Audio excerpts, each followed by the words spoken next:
guys, my name's Adelaide and welcome to Adelaide Stitches. This is my YouTube channel where I talk about cross stitch. Welcome to day 3 of my Space September stitching. It is today Wednesday, the 3rd of September here. It is early in the morning, but I guess a little bit later than usual because I was waiting for the garbage trucks to move on. Because I'm very loud and clunking and banging this morning. But anyway, here we are.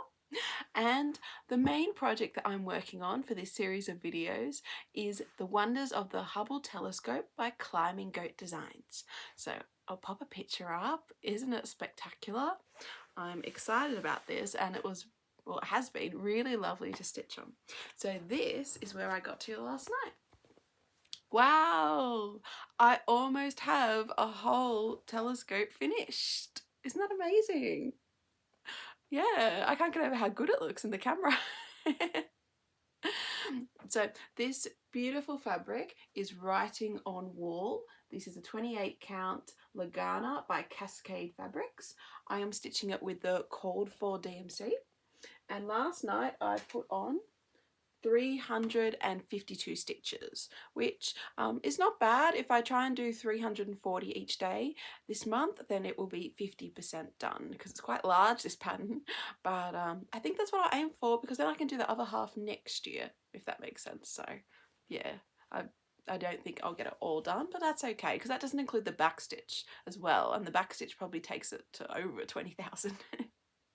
But no, really pleased with how that's looking. Yeah, it's come up so quick actually. I think I just have a few more stitches to add in to the telescope, and then I have the background of that block to do. But that isn't full coverage like the others, only the bottom's filled in and then the top stars. So we will see how that goes, and yeah, how I find doing all those single stars. Anyway, really pleased with how that's progressing.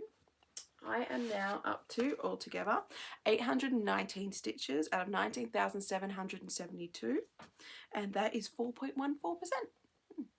So yeah, coming along.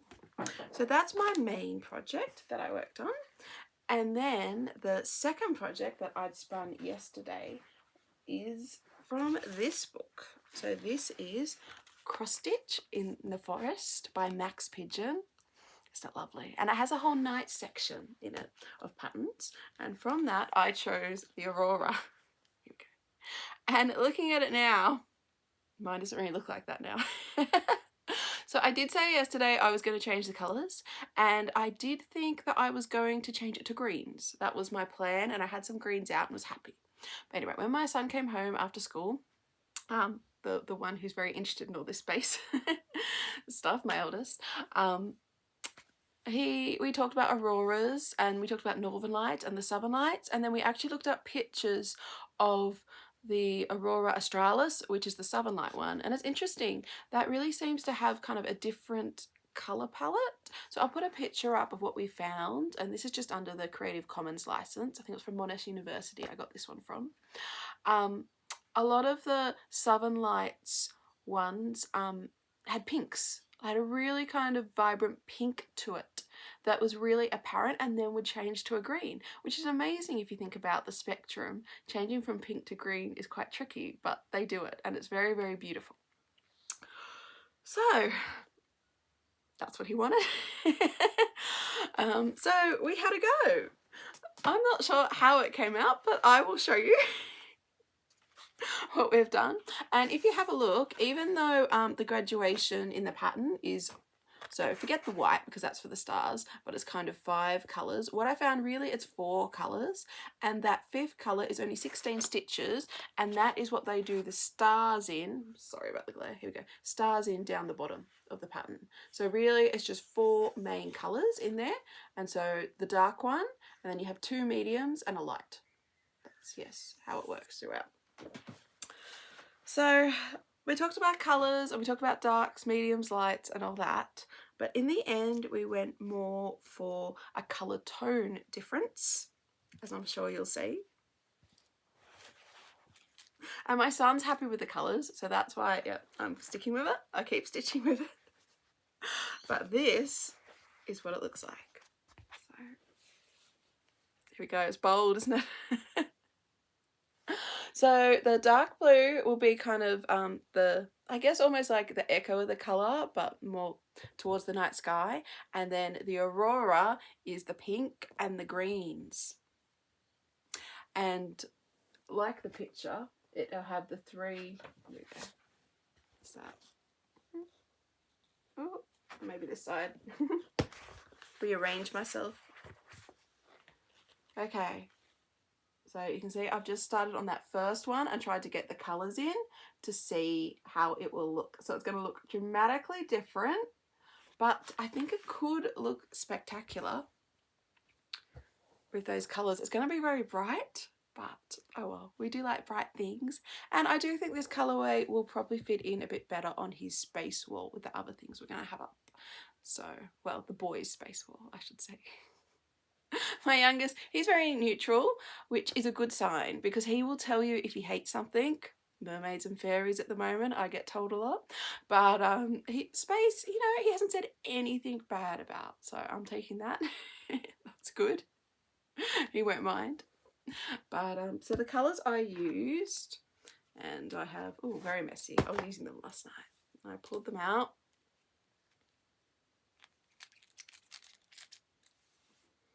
Okay, so I've got the dark blue, which is 820, the purple, which is 550, the pink, which is 718, and then the two greens, which is 992 and 164. And you're like, Adelaide, you just said the pattern only has 4 main colours. What are you doing with 5? Well, I've kind of changed that a bit. So the pattern, in the pattern where both greens are is only one colour, but I was stitching it all this darker tone green, not dark, but darker tone than the other one, and I felt like it needed more dimension. I felt like the greens needed more, so what I'm doing is the edge outline on the light side, I'm just going to do the lighter colour, and I felt it kind of looked better once I did that. So that is my plan. We will keep stitching and see how it goes. Because it's from the book, I have no idea how many stitches I did. A bit. This is 28 count even weave. It's Black Monika even weave. And it's stitching up okay. When I started, the first few stitches I did it in a frame, and then I took it out and I've been stitching it in hand since. So that's good. That's going a bit quicker. And yeah, we will just see how this one goes. I have to admit, because I started in the middle and that is exactly where the page break is, I have been struggling a bit. I think I've realised I don't mind paper patterns where they have that shaded overlap bit in the middle, not in the middle, on the edges, if that makes sense, where the middle would be, because that way I can orientate myself a lot better. But when it's just like a direct cut and you have half the page on the left, half the page on the right, I really struggle with that. But anyway, we will keep going. I think it looks good. It looks vibrant. My son loves it. So yeah, we'll see how it goes. And at the end, it's going to look dramatically different. But anyway, oh well. It's what he wants, and I guess it's more in keeping with our Aurora Australis. So yeah, that was the main stitching I'm showing. I did more on the toy shop. I did 18 stitches last night, but yeah, there's not big enough difference for me to get it out and show it today. So I am going to go get my wheel and spin it. Just one sec. Okay, I've got my wheel, and let's spin it and see what I'll be working on after the Hubble Space Telescope. Off it goes. What have we got? Ooh, Aurora Cottage by Kate Brazier. I'll just get it. Okay, so the project I just spinned is Aurora Cottage. This is artwork by Kate Brazier and it is charted by Gecko Rouge. I'll pop a picture of it up. I got this as a PDF in the Gecko Rouge Patreon last year in November. They only do one PDF pattern a month and then take it away at the end of that month. So it is now available as a kit on their website. Because I got it as the PDF, I've kitted it up myself. And here it is. And this is on 25 count even weave, Easy Grid by Zweigart. And it's funny, when I got it out, I looked at it and I went, oh, I'd never leave that bigger margin now. What was I thinking? I'd be like, yeah, that's enough. But anyway, apparently I was more generous then. But yeah, it looks good. I have done quite a bit. This is at 7,578 stitches out of 126,400, so it is actually at 6%. So that is pretty good. So I will continue to keep filling in that second page. That will be my aim tonight, and I always enjoy working on this. Isn't it funny? We were just talking about the auroras and the pinks, and this is quite a bright aurora because it goes from the red to greens. Maybe that's what drew me to it. So yeah, if I ever get this finished and have this out, I'll be able to say, oh yes, that's based on the Australis too. Aurora Australis too. Look at the colours. I've got photos to prove it matches. Or pictures. But yeah. Oh. It's been fun actually. I mean, who thought my son and I would spend an afternoon researching the southern lights and the Aurora Australis and looking at all different images on different university and space websites. Yeah, and I even found a Facebook group, the Aurora Watchers for the Australis, and they have all this information. And yeah, it's just been incredible. Opened up a whole new world to me.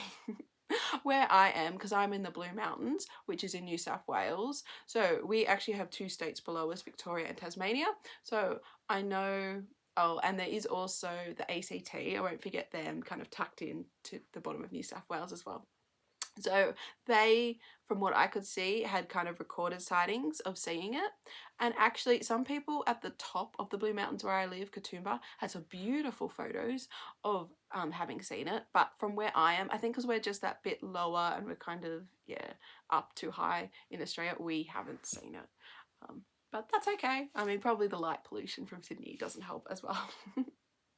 But one day I will get to see the lights. You have to let me know if you've seen the lights, either northern or southern.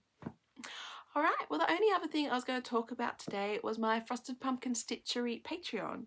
So I joined their Patreon last month. It is $3 a month, which at the moment seems a steal. I got a haste. So they have a, sorry, start at the beginning.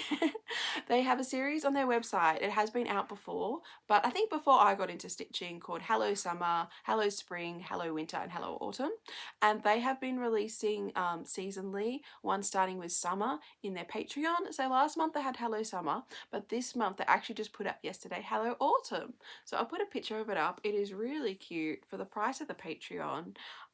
Yeah, it's really good value. As well as that, they have other patterns up there, which are these cute veggie seed packets. They have coupon codes, which I mentioned before in my floss tube I did use for my snow globes and my Halloween globes. They're quite generous. And they also have behind the scenes videos. Now they're not as active at the moment because poor Amanda is undergoing 2 surgeries this month, so obviously they're really busy and focused on that, but they do have kind of the whole library to go through. So I just thought I'd mention that. Autumn is up now. I am thinking about stitching these, but I think I will wait till stitch the summer one in my summer, because that's kind of when my seasons will align. I mean, so far they haven't released through the Patreon spring or winter. So so I will probably wait for that. Yes, I could just go buy them off their website, but they're a lot more, so I'm not going to. I'm gonna wait, and yes, when it comes up with the Patreon, I will do it that way. So yeah, I just wanted to mention that. I thought they were just really cute, sweet patterns, and the autumn obviously is relevant at the moment for those in the Northern Hemisphere. Alright, well that's it from me today. Thank you so much everyone for your support. Thank you for all the comments, the likes, subscribes. Thank you so much to my members. It's just been really, really fun. I've really enjoyed chatting with you and seeing your comments and getting your feedback. So yeah, have a great day everyone. Take care and happy stitching. Bye!